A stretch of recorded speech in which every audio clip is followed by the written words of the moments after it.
Bom, ele foi de ídolo do fisiculturismo nos anos 60 a declínio total. Foi um dos maiores nomes do esporte entre 1960 e 1970. Ganhou praticamente tudo. Mr. Universo da IFBB, Mr. América da IFBB, Mr. World da IFBB, competiu em 1970 no Mr. Universo, mas os problemas desse homem começaram a partir daí. A chegada de Arnold Schwarzenegger, contratos que foram desfeitos, perdeu totalmente a sua hegemonia na IFBB, teve problemas com álcool, teve problemas com drogas. Nós vamos falar hoje de uma história incrível, então não saia daí. Mas antes da gente entrar no mérito da questão, se você não é inscrito nesse canal, considere se inscrever, já deixa aí a sua curtida e compartilhe esse canal e esse vídeo para mais pessoas que obviamente vão gostar desse tipo de conteúdo que trata a história do esporte, que é um conteúdo relevante para quem realmente é amante do esporte. Bom, hoje nós vamos falar do The Blonde Bomber, ou o Dave Draper, né? Um dos maiores nomes da Golden Era, um dos caras mais reconhecidos pela história do fisiculturismo.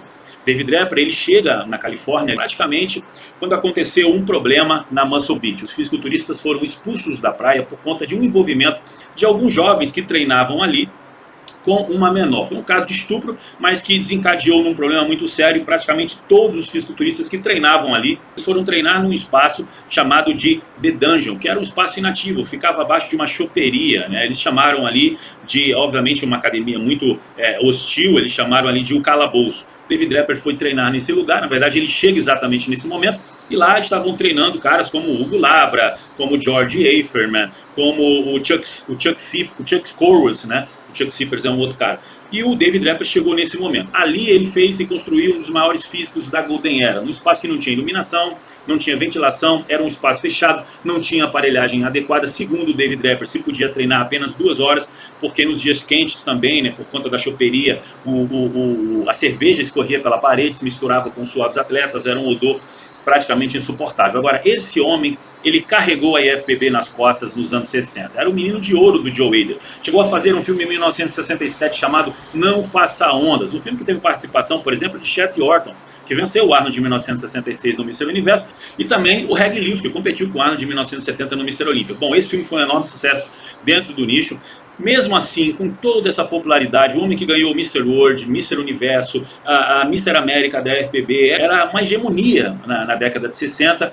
Os problemas do Dave Draper começaram com uma chegada de um tal austríaco, né? Um cara que chegava e foi chamado de Joach em 1968. Era ele, Arnold Schwarzenegger.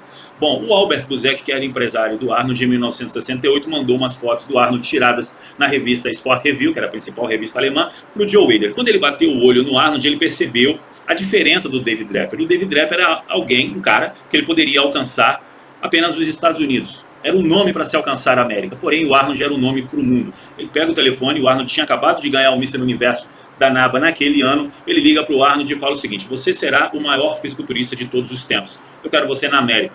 Logo depois o Arnold viaja para a América, compete no Mr. Universo da IFBB naquele mesmo ano, ele perde para o Frank Zane, e mesmo assim, no dia seguinte o Joe Weider pegou a sua máquina de escrever, sentou no hall do hotel e fez uma entrevista com o Arnold. O Arnold percebeu ali que ele realmente era diferenciado, porque naquele exato momento o Joe Weider fechou um patrocínio exclusivo com o Arnold. Bom, o que aconteceu com o Dave Draper? O Dave Draper ficou para trás, ou seja, as capas de revistas, a popularidade, as empresas do Joe Weider, tudo começou a desmoronar. Em 1972, o Dave Draper processou o Joe Weider. Bom, a alegação do The Blonde Bomber era que praticamente Joe Weider não pagava o que era combinado, né? O contrato não era realmente cumprido, ele tinha problemas com relação a fotos que eram publicadas e que o Joe Weider também não pagava, fotos extras, fora a desatenção que agora fazia parte do cenário. O Arnold tinha chegado, tinha tomado seu espaço, claro, não era culpa do Arnold. Em 1972 ele processa o Joe Weider. Esse processo não chega a ser concluído porque o Joe Weider faz um acordo de cerca de mais de 17 mil dólares.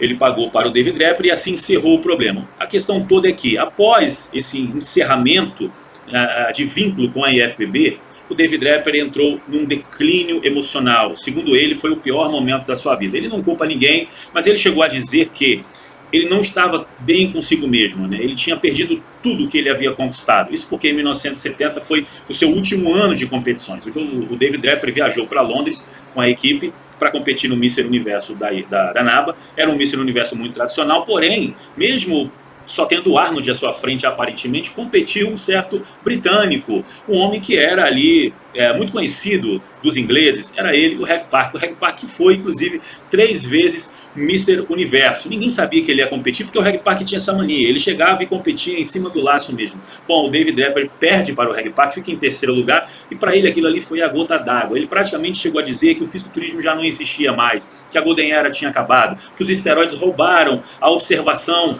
ética do fisiculturismo. Nós passamos a observar os atletas de forma cética, ou seja, não se podia mais entender o que estava acontecendo. Os esteroides trouxe aos medíocres a oportunidade de se tornarem relevantes. Então, ele estava realmente entristecido com o cenário do fisiculturismo, que culminou também na sua saída da FBB. Ele não tinha mais nenhum vínculo com o Joe Weider, e a partir daí os seus problemas começaram, porque ele teve um envolvimento com álcool e com drogas. Bom, o Ken Sprague, que foi dono do Gold's Gym, comprou o Gold's Gym do Bud Dunnett e David Sachs, que compraram, por sua vez, a academia do Joe Gold. A academia, na gestão do Bud Dunnett e David Sachs, ela não teve um bom desempenho. E os caras decidiram, então, ou vender a academia ou transformar numa loja de antiguidades, que era um ramo de um deles, né? E aí foi onde entrou o Ken Sprague, compra a academia, revoluciona todo o Gold Gym, e esse cara chegou a dizer que quase sempre era possível ver o David Draper treinando bêbado na academia. Ele saía realmente cambaleando. Não era mesmo cara dos anos 60, era outro cara. Tinha desistido das competições, tinha desistido do fisiculturismo, tinha perdido o contrato com o Joe Weider, outro cara tinha praticamente ocupado o seu lugar, e ele realmente entrou num declínio emocional. Ele se envolveu tanto com as drogas que chegou até a produzir drogas, para você ter uma ideia, quase incendiou a sua casa, teve problemas com a polícia, alcoolismo, mas a grande questão é que os deuses do fisiculturismo, que nunca se ausentam dos seus ídolos, olharam para o David Draper. O David Draper teve uma sensação espiritual, segundo ele, quando ele entendeu o seguinte: tudo que eu estou fazendo aqui não está relacionado ao que eu aprendi no fisiculturismo. Não foi isso que eu aprendi com o esporte. Não foi esse tipo de ética que eu aprendi com o esporte. Então, eu preciso voltar. E o problema que ele teve com o alcoolismo, que começou ali em 1972, foi realmente essa luta, percorreu todos os anos 70. Mas em 1979... beirando os anos 80, o David Draper definitivamente se livra das drogas, se livra do alcoolismo, se recupera. O cara voltou a treinar, voltou para o Gold Gym, voltou para a academia, voltou a fazer algumas fotos, fez as pazes com o Joe Weider, né? Passou a escrever, se tornou um autor de livros, escrevia como ninguém histórias sobre a Golden Era e voltou definitivamente para o cenário. Ele não volta mais às competições, até porque já tinha passado na sua idade. O David Draper também não tinha interesses naquele novo cenário, que era um cenário onde os atletas já usavam os esteroides. Ele realmente não quis usar os esteroides desde a época em que eles chegaram. O David Draper, então, portanto, na década de 80, passou a ser uma figura ilustríssima do esporte. Infelizmente morreu há pouco tempo atrás, mas com toda certeza escreveu o seu nome nos anais da história do fisiculturismo. Te vejo no próximo vídeo. Forte abraço, pessoal.